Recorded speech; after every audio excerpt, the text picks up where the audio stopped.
গত 22 এপ্রিল জম্মু কাশ্মীরের পেহেলগামে সন্ত্রাসী হামলা ঘিরে চরম সংঘাতময় দীর্ঘ 19টি দিন পার করেছে ভারত পাকিস্তান।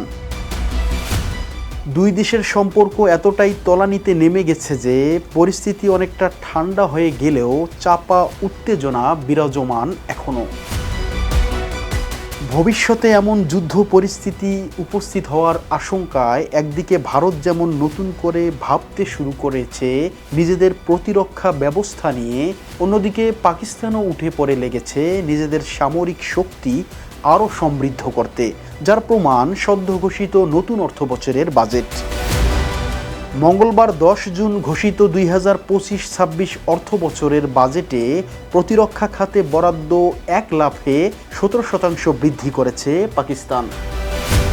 নতুন অর্থবছরে দেশটির মোট বাজেটের পরিমাণ $62 বিলিয়ন, যার মধ্যে $29 বিলিয়ন আবার ব্যয় হবে ঋণ পরিশোধে। প্রকৃত ব্যয়যোগ্য বাকি $33 বিলিয়ন মধ্যে $9 বিলিয়ন রাখা হয়েছে পাকিস্তানের প্রতিরক্ষা খাতে ব্যয়ের জন্য।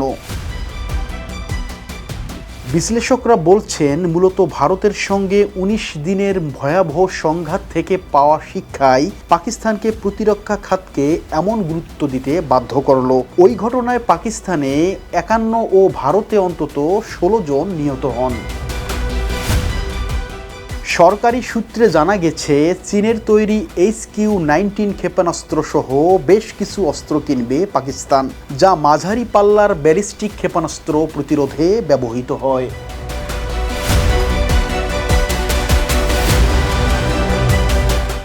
ইউএফটি ফার্স্টের সাথে ট্রেড করুন যে কোনো জায়গা থেকে। ক্যাম্পাসে ক্লাসের ফাঁকে, ঢাকার জ্যামে বসে কিংবা ঘরে বসে, ট্রেডিং এখন হাতের মুঠোয়। তাই ট্রেড করুন যখন খুশি, যেখানে খুশি।